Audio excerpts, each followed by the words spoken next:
This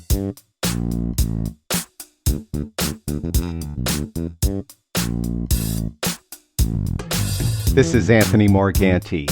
Welcome to my podcast, For the Joy of Photography.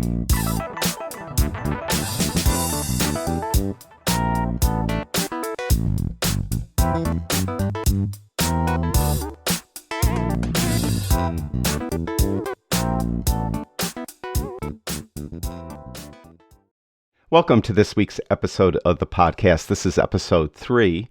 And today I'm going to talk about something that is probably of more interest to the professional photographer. But if you are a photo enthusiast, I do think you'll find this podcast interesting. Specifically, I'm going to talk about where the state of professional photography is going. And if I had to put a title on this podcast, I'd probably call it like the cheapening of photography. And it really goes hand in hand with a lot of other industries that have found that their product has been cheapened to the point that it's really not worth anything anymore. And I'm going to start out talking about stock photography. And those of you that listen to me talk in videos and read some of the articles I've written know that I used to be a real big stock photographer, specifically in the 80s with film. And back then we would shoot slide film for stock imagery. And we'd shoot slide film, and I had an agent in New York.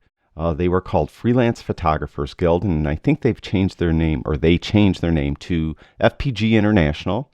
And now I think they're out of business. But anyway, you would send 100, 200 slide images to them, and they would curate them and sell them. And you would get half of what they sold them for. And back then, the cheapest or the lowest check, the smallest check I ever received was $67.50. And most of the checks usually would average around $125 to $200. And that was my share of the sale of my image. Well, with the advent of digital photography, we've seen these micro stock agencies pop up. You know, Shutterstock, Adobe Stock, Alamy, Dreamstime. There's dozens of them. And now, if a photographer submits their digital images to one of those sites, they're lucky if they make $1 or $2 from a sale. So that, has been going on now for, since really the advent of digital photography.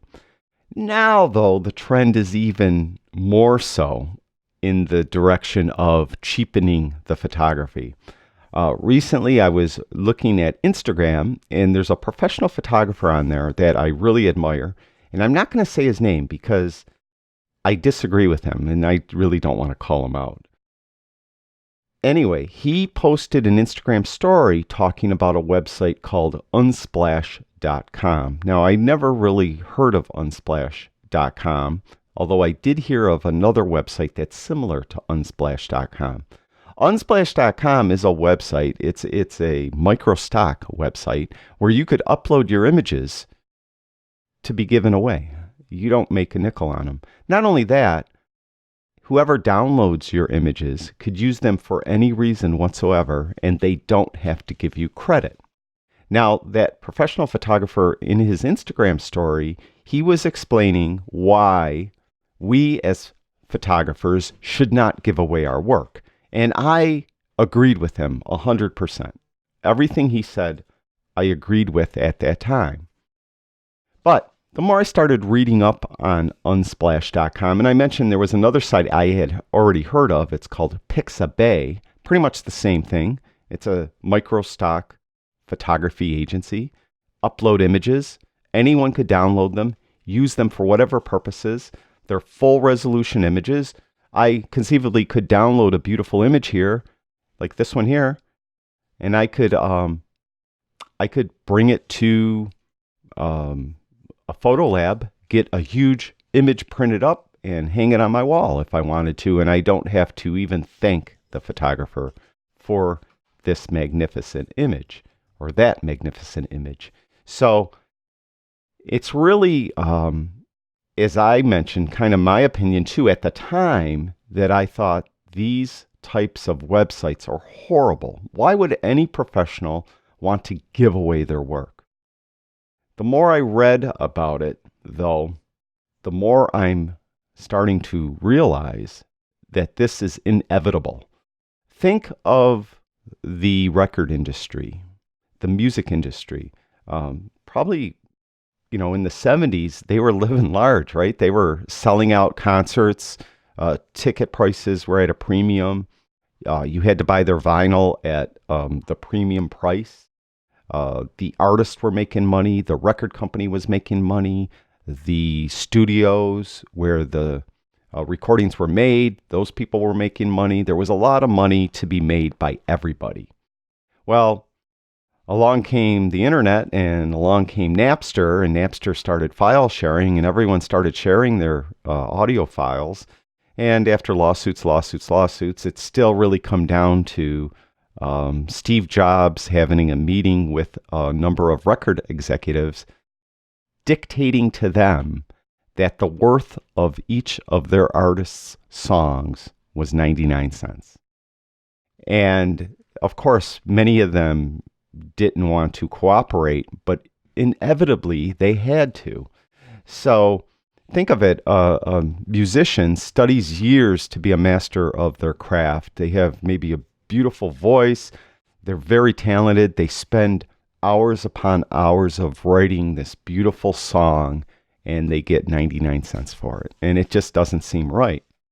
Well, they're still making money, not on the songs anymore. They make money on their brand, on them. So now you see a lot of artists giving their music away, just giving it away. You get a download of all their, MP3s of their songs for free. The idea is they're promoting their brand, and then you're going to pay a lot more than you used to pay to go to see them in concert. That's how they're making their money. So the entire dynamic of the industry totally changed. The emphasis wasn't anymore on the record company. It's now on the artists themselves and their brand. And with photography, we're seeing this shift as well. As I was reading up on Unsplash, I stumbled across an article where Unsplash announced that they received $7.25 million in funding to help build their community and promote Unsplash. And the more I read about it, some of these numbers are crazy. That right now there's 400,000 photos on Unsplash. Now, that's not a lot compared to maybe Shutterstock, which has a few million, but they've been downloaded 310 million times. Unsplash is now integrated in major creative platforms, including Medium, Trello, and 1,200 more. They have 12 photo downloads per second. Over 2,083 Unsplash photos are viewed across the web every second. Really, this is me telling you not to send your images up to a website like Unsplash or Pixabay or anything like those websites. It's kind of like a flea on the back of an elephant telling the elephant where to walk. It's just not going to do any good. So we really have to understand now that our photos aren't worth anything. Beautiful images aren't worth anything. Back in the day, you could go into Ansel Adams' studio and you could buy a photograph that Ansel Adams took and processed himself, and it would cost you hundreds of dollars, which in today's money is probably thousands of dollars, and hang it on your wall. Now, I don't think Ansel Adams, his foundation or his, whatever is left. I know I'm trying to say Ansel Adams has passed away. So whoever is running his estate and selling images, I don't think they're selling them like they used to for the amounts they used to sell them for. That's because your image isn't worth anything anymore. It really isn't. Recently, I saw a friend, just an internet friend, not a personal friend, mention that they were going to stop doing type of photography they did. I think it was headshots, and they were going to just sell fine art photography, and I kind of cringed because it's impossible to really make any money just selling an image here and there. The images aren't worth anything. You could go to Unsplash, Pixabay, find beautiful images. We're getting inundated with images nowadays. I read recently that there's 1.8 billion, with a B, pictures taken every single day. This is numbers you really can't fathom. So we're in living a society that is getting inundated with imagery, and it's very easily accessible, and it's accessible for free. There's really, if you look at it on the surface, it looks really bad for the professional photographer. Well, Napster didn't kill the recording artist, and I don't think Unsplash is going to kill the professional photographer either. But we have to recognize that the entire industry is changing, and you have to change with it. And if you're an older photographer like I am, meaning one who's been doing it for a long time, sometimes it's hard for us to recognize change. And then even if we do recognize change, we deny it and don't want to change for the better or change our ways to benefit from the new thing that has become professional photography. And I kind of think of it, I make fun of some of my friends that I've had for a really long time. They're still listening to the same exact music they listened to in high school. It's like they reach a certain age where another generation has come up behind them, and that new generation has their own type of music, their own type of dress, and the generation that we're in then can't associate with that. So we can't like the new music. We can't like the new fashion. We have to stay in our little cocoon that we were born into. So it's like that. I think that's some part of human nature, and I don't pretend to be a psychologist, but I think that has something to do with the way we are, the way we're in our little tribe. For me, it's a baby boomer. I'm in my little baby boomer tribe, so it's difficult for me to like, a band like The Used, let's say, or Blink-182 that was in a generation earlier than I am. But it's easy for me to like Led Zeppelin and bands like that were in the 70s and 80s. So my point is that we have to, no matter how old we are, recognize that the industry is changing, and we have to adapt to it. Fortunately for me, I have sons that are, of course, previous generations, and they're pretty spread apart pretty much. My oldest son is 30 and my youngest son is 20. And I get exposed to, and since I'm really involved in their lives, I get exposed to newer fashion, newer types of music, and things like that. So I've always had a relatively open mind when it comes to these things. So the more I started examining the industry I'm in, the industry of professional photography, I started to understand that there is a seismic shift in the way we will earn money from our pictures. We will no longer make money from a single image. Our single images, as I said several times, aren't worth anything, period. But we use those single images to build our brand. Our brand is us, Anthony Morganti Photography. Whatever your name is, photography, that is you. Whatever type of photography you want to do, that's your brand with your name attached. You use your images to promote your brand. Now, like the music industry, there's a lot of levels involved as far as a professional photographer. For example, in the music industry, you have local bands. They just play locally. They record, they scrape some money together, they'll record locally, they give their music away, they just play local bars. Then maybe above them, you have some bands that play like 5,000 seat venues. They do limited tours. Then above them, you have bands that play, larger 10,000, 20,000 seat venues. Then you have the big shots. You have those classic bands like Bruce Springsteen, U2 that still play humongous arenas and things like that. Metallica play large arenas. So you have those, big shots. Well, in photography, you have kind of a similar thing. You have really the local photographer who does local weddings, local headshots, things like that. Then probably above that local photographer, you might have editorial photographer who works for magazines that have a larger circulation, and they're doing images for these magazines. Could be Travel Magazine, could be Time Magazine, could be something like that, anything. They're doing larger, types of, their images are being seen by larger groups of people than just a local family that you took a wedding of, things like that.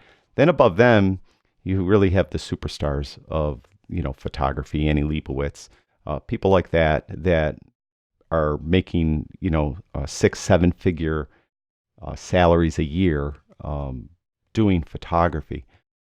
All of this still boils down to is the individual image really isn't worth anything. It's the brand, and you have to build your brand. And you could build your brand through a website like Unsplash or Pixabay or something similar by giving your images away.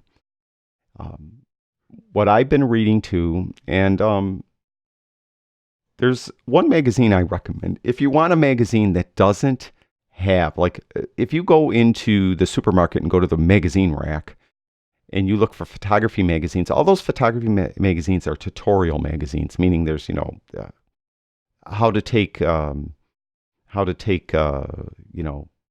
still life images, how to take landscape images, stuff like that. All these are a tutorial type of articles. If you want a magazine, though, that really talks more about the industry, doesn't really have any articles that are tutorial, but they talk about the industry and the art side of photography maybe a little more, then I suggest Photo District News magazine. It's PDN.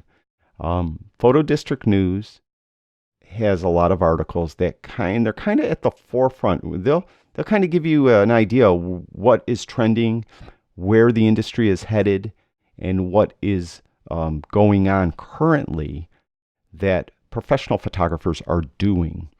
And throughout the magazine, in various articles I've been reading, particularly over the last 2 years, is a lot of people that are going to purchase they're not going to be purchasing images. They're going to be purchasing the photographer. They want the photographer to do work for them. They find the photographer, believe it or not, through Instagram.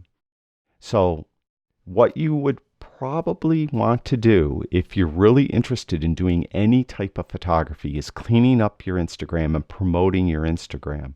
Make sure your Instagram is laser focused to the type of photography you want to work in. So if you want to be an advertising photographer, editorial photographer, whatever, make sure your Instagram is geared for that specific type of thing, and learn all about hashtags where you will really hashtag the image properly so it hopefully will fall onto someone's smartphone screen who could purchase not the image, but you and your service. They see something in your images that they think you could do for them for a job. So what typically happens is a photographer learns who the editors are of the magazines or the websites they want to work for, and they tag them in the images, and then they hashtag the images appropriately, so that hopefully the images get seen by whoever they want them to be seen by. Again, that single image isn't worth anything, but the whole brand idea is. So the point is that